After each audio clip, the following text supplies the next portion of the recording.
Hari Om. The shloka for today starts with Na buddhi bhedam janayet ajnanam. This is an instruction or an advice by the Lord for the jnani. So for us to reach that stage is far away. Very rightly, as Pradeepji said, I have no right to advise to somebody who is outside me. It itself means that unless I have reached a stage of advising others, which is Atmavit, unless I am Brahmadjnani, Ramakrishna Paramhans used to always ask many sadhus who used to come in Dakshineshwar as to why do you preach when you have not realized the Atman? You have not seen Kali, how can you preach about her?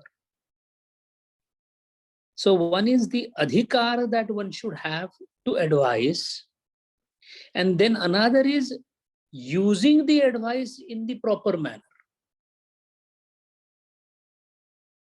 The buddhi bhed that Bhagavad Gita is worried about, Gita Mata is worried about buddhi bhed of ajnani. Gita Mata is less worried about the buddhi of a yogi, because she is sure that the buddhi of a realized person will not have any problem, because it has already gone up into the higher realms of consciousness to become Rutambara buddhi.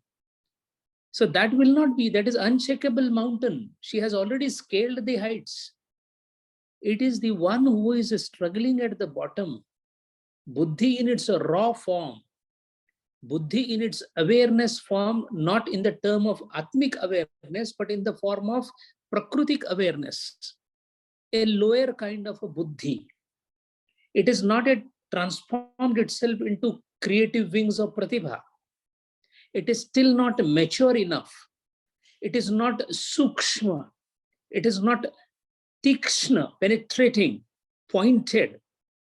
In other words, this only instrument with which we can achieve something in this world is buddhi.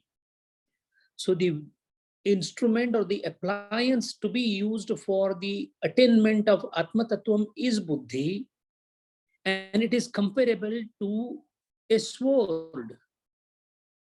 It is a compulsory sword that we must have, without which we cannot work in this world. It is the same sword that brings us, or that puts us back into the vicious cycle of life and death. And it is the same instrument that is going to help us in annihilating all the enemies created by Vishayas through Indriya. Now, if somebody has a sword which is very blunt and say partly rusted, can he be asked to use the sword to cut something which requires a very sharp and a razor-like sword? He can't be. It will be an utter failure. Similarly,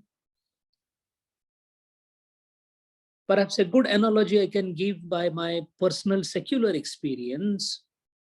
When in the medical college, in the first year, we are supposed to study anatomy, the study of bones. The structure of the body is studied, mainly the bones and the muscles.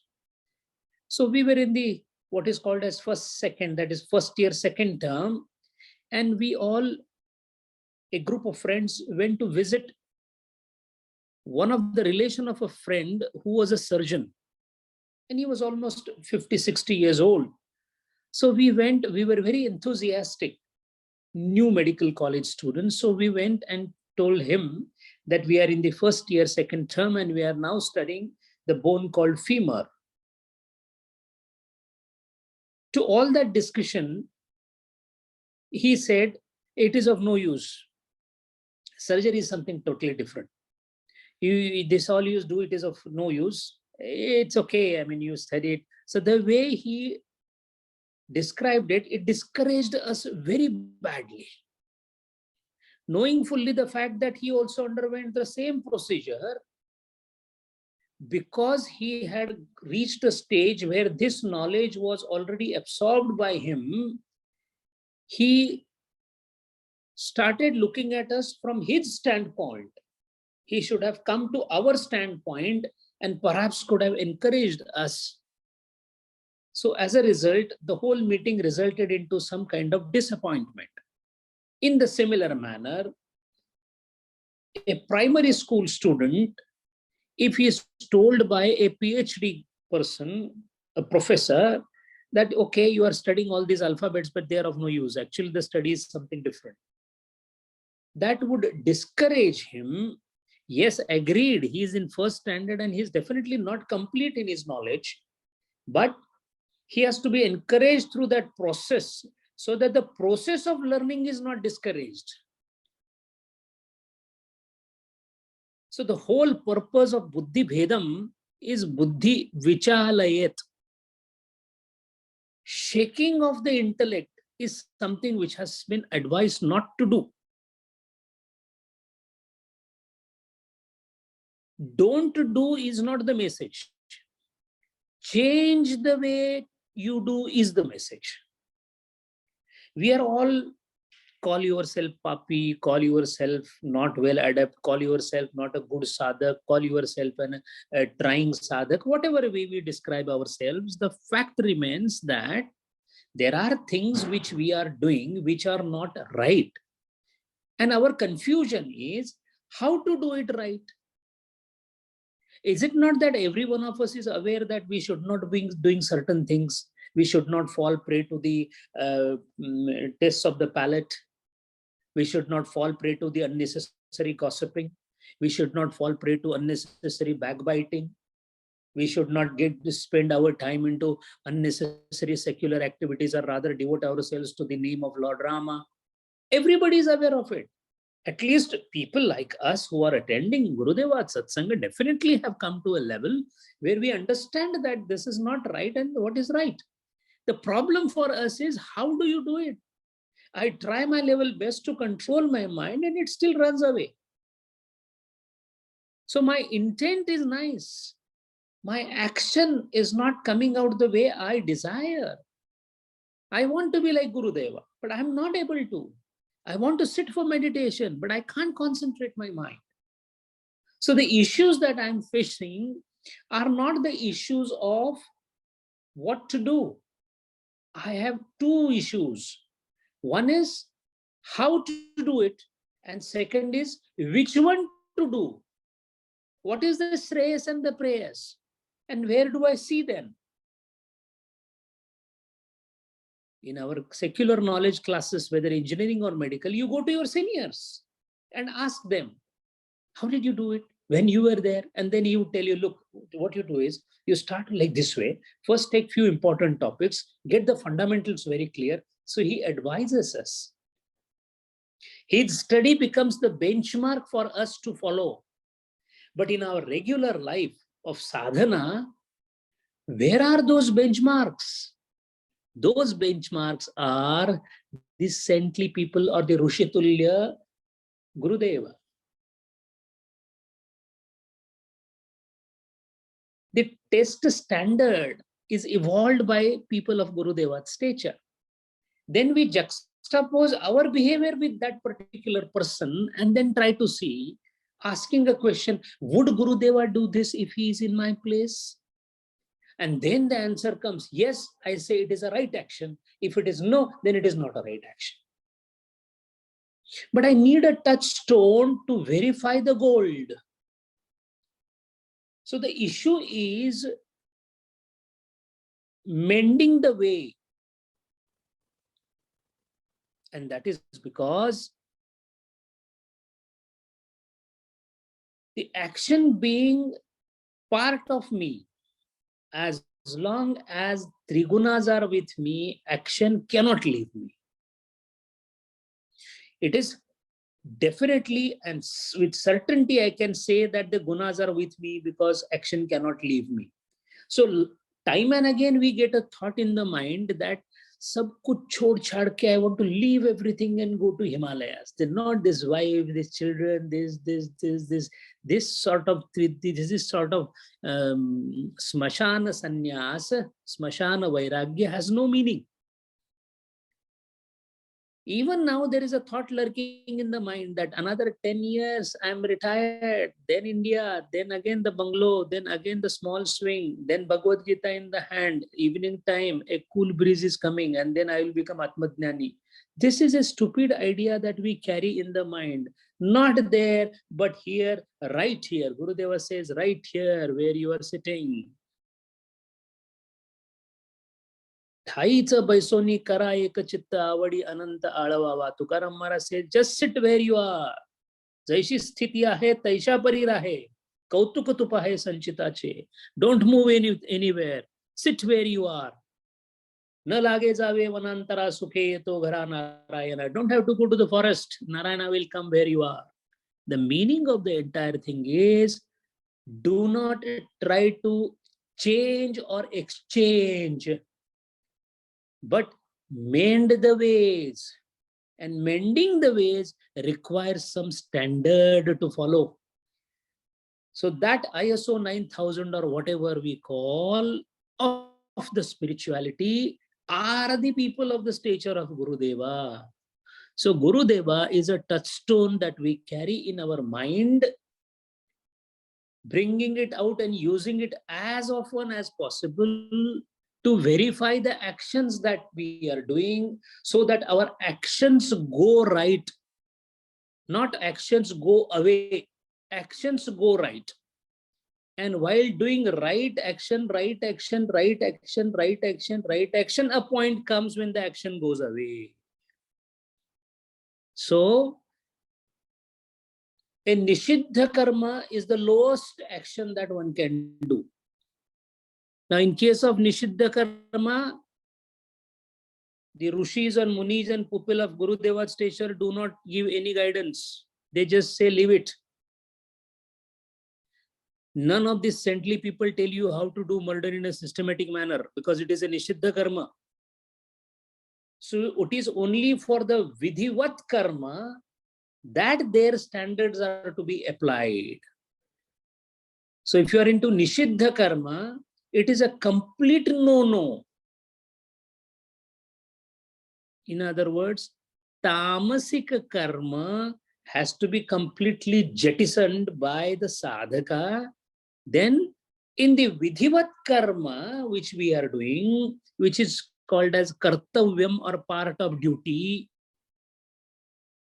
going for the work and earning the money for the sake of the family and giving the services to the society and utilize the wealth generated for the sake of society after fulfilling the needs of family members without increasing the needs of family members to the level of luxury.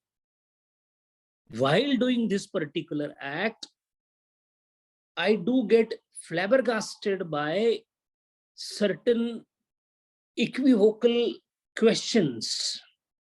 Is it right or is it not right?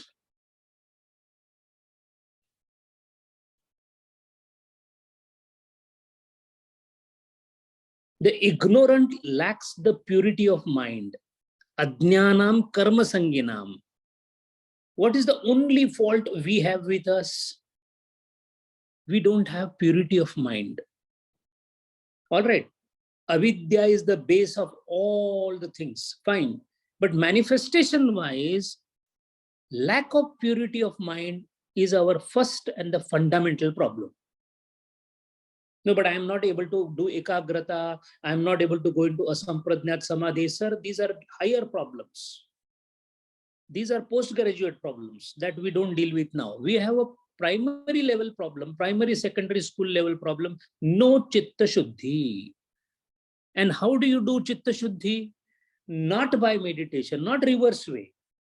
Chitta shuddhi is only possible by karma. So it's clear that my life is full of action or karma. All the karmas that I am doing right now is because of my vasanas. And the very purpose of my life while doing this karma is a vasana virechana, catharsis of vasana, so as to purify my mind. And how does the purification takes place?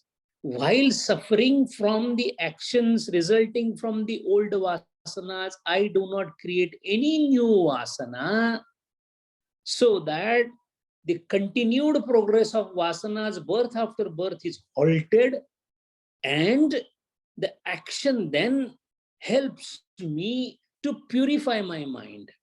How do you purify the mind through the actions? By doing purified actions. A purified action purifies the mind. And what is the purity of action?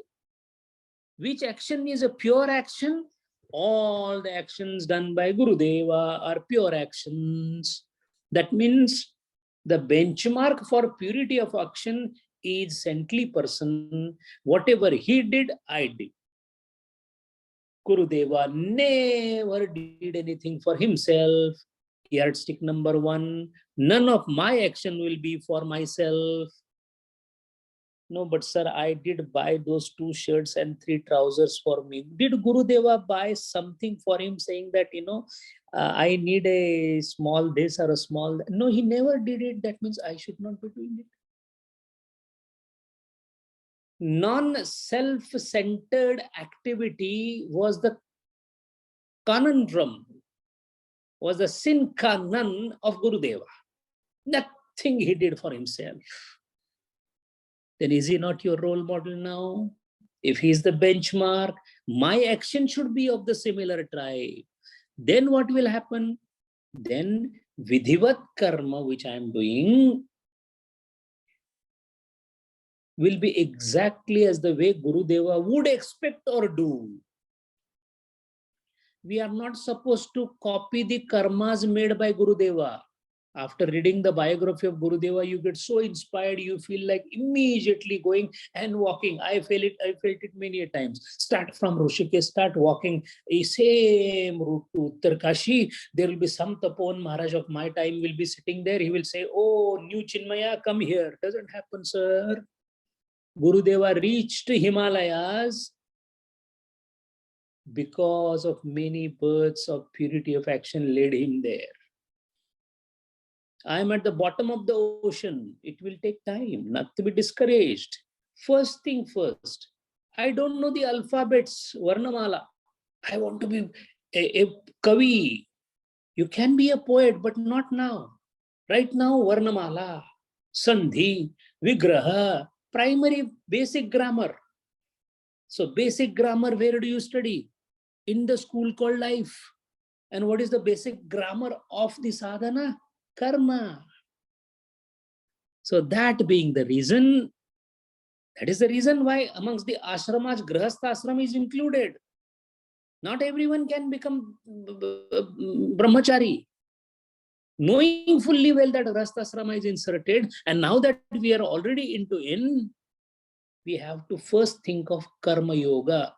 When an action is done with the intention of purifying the mind, it is called karma yoga. Every action which is done without intention of purifying the mind is only karma. So karma yoga is for chitta shuddhi, what not to do. It's chitta shuddhi. How to undo is upasana. Both are karmas. Both are karmas. What not to do is chitta shuddhi. How to undo, to remove the vikshepa of mind, is upasana, that is also karma yoga. And after this is done, how not to be a doer while doing is jnana yoga.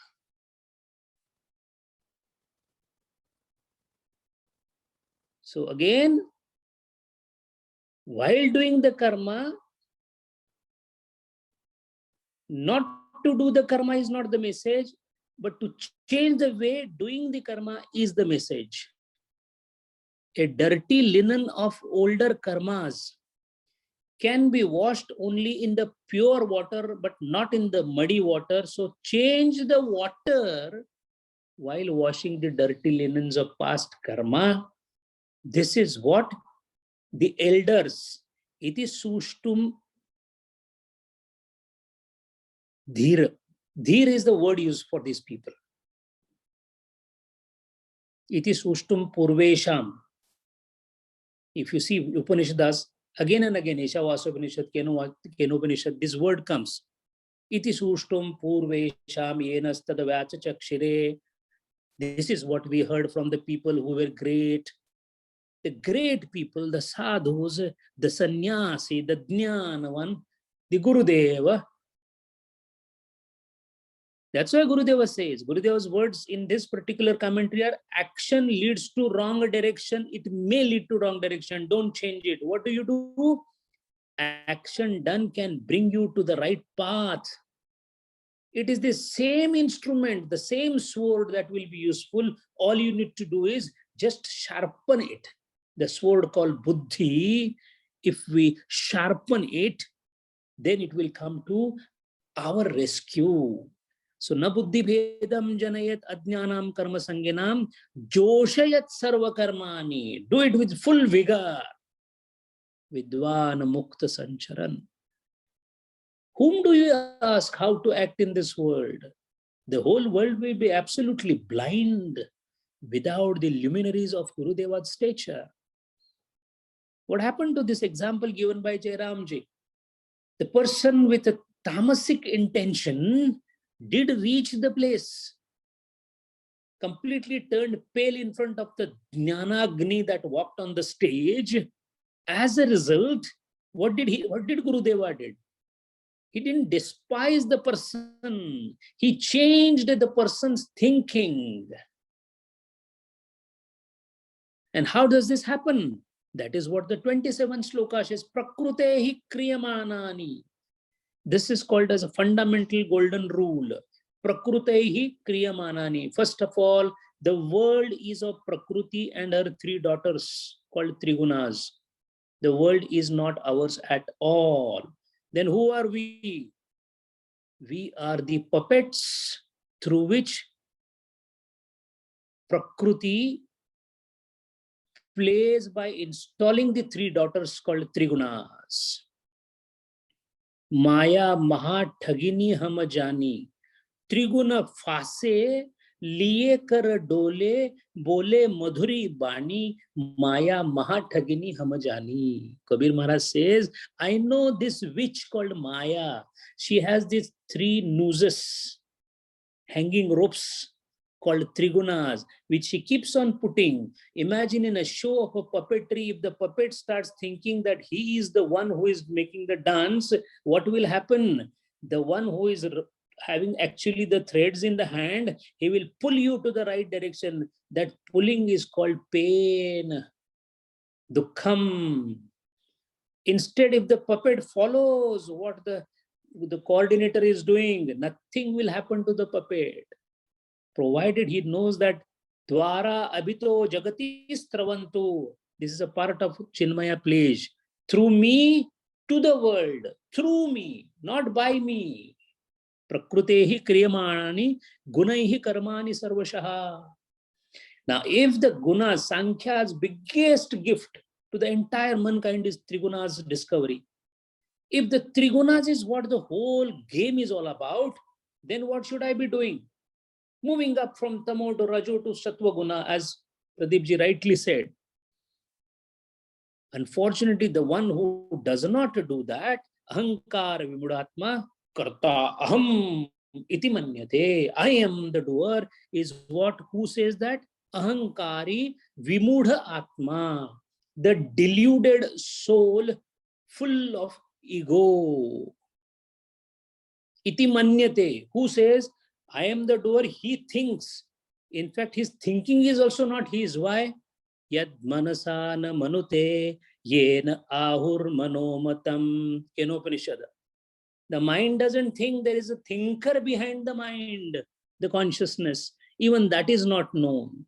So that is the reason avidya, kama, karma. This is a typical triad of Guru Acharya, Shankaracharya. And being the brilliant disciple in the same succession, Gurudeva says, ignorance, desire, thought, and action.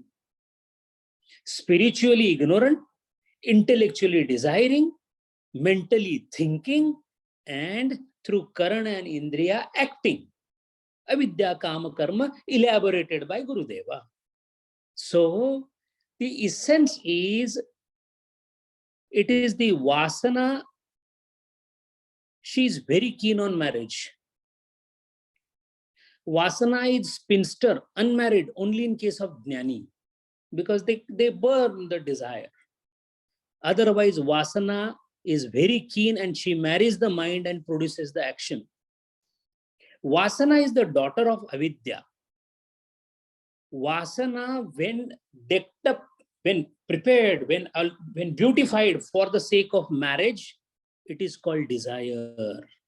Vasana decked up for marriage is called desire, and the mind decked up for marriage is called ahankar. Intoxicated by the bliss of marriage, Vimudhatma keeps chanting the Mangala Charana, Karta Aham, Karta Aham, Karta Aham. This is the Mangala Charana happening in the marriage of Vasana decked up as desire, and the mind decked up for the marriage called Ahankara. Moment this particular parinaya or marriage happens, karma is born. And the wise advises on how to marry, not on how to divorce. Our problem is we think that this marriage is not successful, let me divorce. Divorce is not an answer, even in the normal marriage. I and you cannot stay together, so we will separate. That is not the question. Question is, how can we stay together? Similarly, how can I have my vasanas fructifying into karma because of the past virechana and yet not create new karma? So the baby should not be produced. Marriage is not a problem. How to lead a married life without producing a child? How to let vasana marry as in the form of desire with the mind that has turned into now ahankara for the sake of marriage? Let the marriage happen, and it will happen as long as three gunas are there. Let no karma be born out of it, meaning there should not be new creation of vasana out of it. A vasana should come here for marriage, get married, and her itch to get married, her incessant desire to get married will be fulfilled, and it shall be fulfilled. Otherwise, she will not keep quiet. Vasana will not keep quiet. She will keep on troubling the father, saying that marry me, marry me. She will require to be married. So and that is the reason why we are alive. Why did we eat? Why did we marry? Why did we produce child? Why did we do job? Why are we making money? All this is because of vasanas. So they let it marry. Let it marry, no problem. Let it not produce a child. And how to do this? It is confusing. I can't understand it. Then the Gurudeva comes and says that, hey, hold on, I'm there with you. Don't be afraid. Just follow what I say. Just do as I do. Just think of me. The vasana marries, the karma is born, and immediately, as a result, anger comes to the mind.